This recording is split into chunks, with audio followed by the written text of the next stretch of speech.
Mobile phone से आप अपने दोस्तों से सीधे बात कर सकते हैं। पर अगर इसी मोबाइल फ़ोन पर आपको ऑनलाइन कुछ खरीदना हो, तो आपको एक बिचौलिए की ज़रूरत पड़ती है, जो विक्रेता को गारंटी दे पाए कि आपने पैसे दे दिए हैं। पर क्या ये मुमकिन है कि एक क्रेता और विक्रेता आपस में सीधे समझौता कर लें, बिना किसी बिचौलिए की सहायता के? ब्लॉकचेन नामक एक नई टेक्नोलॉजी ऐसा मुमकिन कर रही है। ब्लॉकचेन को आप एक वितरित डेटाबेस यानी डिस्ट्रीब्यूटेड डेटाबेस मान सकते हैं, जो कि एक दो कंप्यूटरों पर नहीं, हजारों लाखों कंप्यूटरों पर प्रतिलिपित है। ब्लॉकचेन का हर एक कंप्यूटर हर एक रिकॉर्ड के पूरे इतिहास का वर्णन रखता है। यह डेटाबेस एन्क्रिप्टेड है, यानी हर एक रिकॉर्ड गोपनीय तरीके से दर्ज किया गया है। ब्लॉकचेन फॉल्ट टॉलरेंट भी है, यानी अगर इस सिस्टम में कुछ कंप्यूटर खराब भी हो जाते हैं, तब भी यह सिस्टम ठीक तरह से काम करता रहता है। ब्लॉकचेन डेटाबेस एक सार्वजनिक बही खाता यानी पब्लिक लेजर है, जिसमें कोई भी नए समझौते या रिकॉर्ड को दर्ज करने के लिए कई सारे साझेदारों की स्वीकृति की जरूरत पड़ती है। इसको हैक करना बहुत मुश्किल है, क्योंकि ऐसा करने के लिए हैकर को एक ही क्षण हजारों कंप्यूटरों को एक साथ हैक करना पड़ेगा। यह कारण है कि हम ब्लॉकचेन को एक सुरक्षित टेक्नोलॉजी मानते हैं। ब्लॉकचेन का पहला प्रयोग हुआ था 2008 में, जब बिटकॉइन नामक एक डिजिटल मुद्रा का आविष्कार हुआ।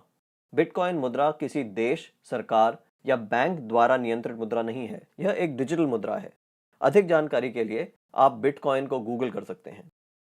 केवल मुद्रा या पैसे से संबंधित प्रयोजन के लिए ही नहीं, ब्लॉकचेन का प्रयोग कहीं भी हो सकता है जहां पारंपरिक रूप से विश्वास, भरोसे या गारंटी के लिए एक बिचौलिए की जरूरत है।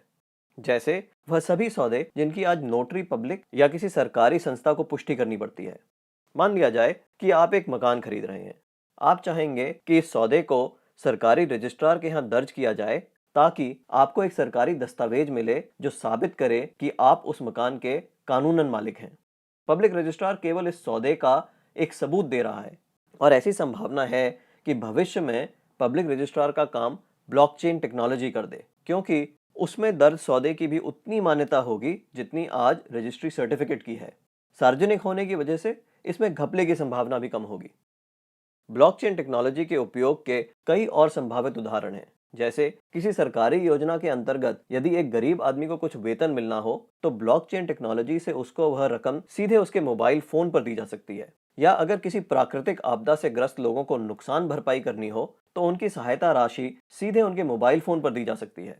इससे भ्रष्टाचार भी कम होगा। शिक्षा में भी ब्लॉकचेन का इस्तेमाल हो सकता है। कागजी डिग्री के बदले छात्रों को ब्लॉकचेन आधारित डिग्री दी जा सकती है। इससे जाली डिग्री की समस्या का भी समाधान हो सकता है। ब्लॉकचेन उन टेक्नोलॉजी में एक है जो 21वीं सदी की अर्थव्यवस्था में बहुत बड़ा परिवर्तन लाने की क्षमता रखती हैं।